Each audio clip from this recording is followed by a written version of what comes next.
Hello and welcome to another edition of Ask Cheeky. I'm Isaiah Hinkle with Cheeky Scientist. Today's question comes from Eric Morton. I just had my first call with a recruiter and I think I blew it. You wouldn't be the first person. I didn't prepare because I thought it was just going to be a casual conversation. This is a common mistake. But instead it was more like a full phone screen interview. How should I have prepared for this? So this is a great question because it's something that comes up a lot.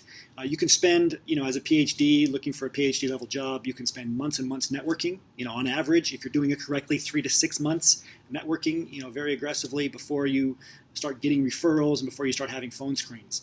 But then once the interviewing process starts, once you get that initial phone screen, everything happens very quickly. Like all of a sudden you can get a referral and that same day have a phone screen. A couple days later or the next day you could have a video Skype call, and then a couple days later you could have an on-site visit and then have a job offer in your hands within a week. So really the average time that it takes to get a job once you have the phone screen, if you go all the way to getting the job offer, it's only like 2 weeks, which is a small amount of time compared to that initial 3 to 6 months of networking. So you have to be ready at all times because a phone screen can happen at any time.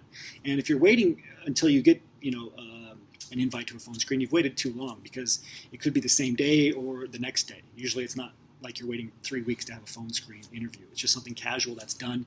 It's something hiring managers are doing routinely. So you want to prepare for it ahead of time.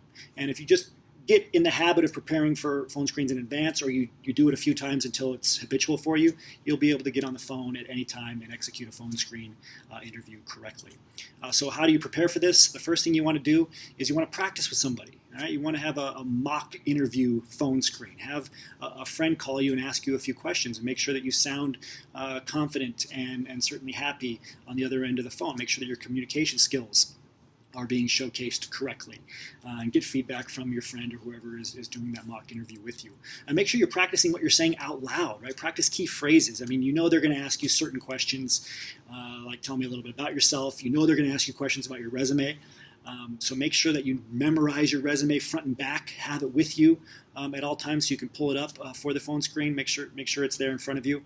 But again, you're on the phone, it's going to be live, so make sure you have it memorized even if you do have it in front of you, because this is what they're going to refer to on the other end. And again, practicing out loud is very important. Practice key phrases to questions. Practice your elevator pitch. We have videos on this and a lot of resources on this on our website for your elevator pitch.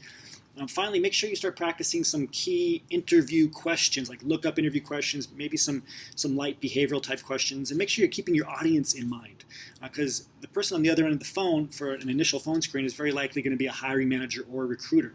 It's not going to be somebody with high-level technical experience or expertise. It's not going to be the head of the research department or even the sales manager, depending on what you're transitioning into.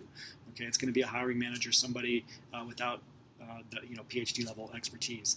So be prepared to answer transferable skills questions, interpersonal skills based questions. This is important.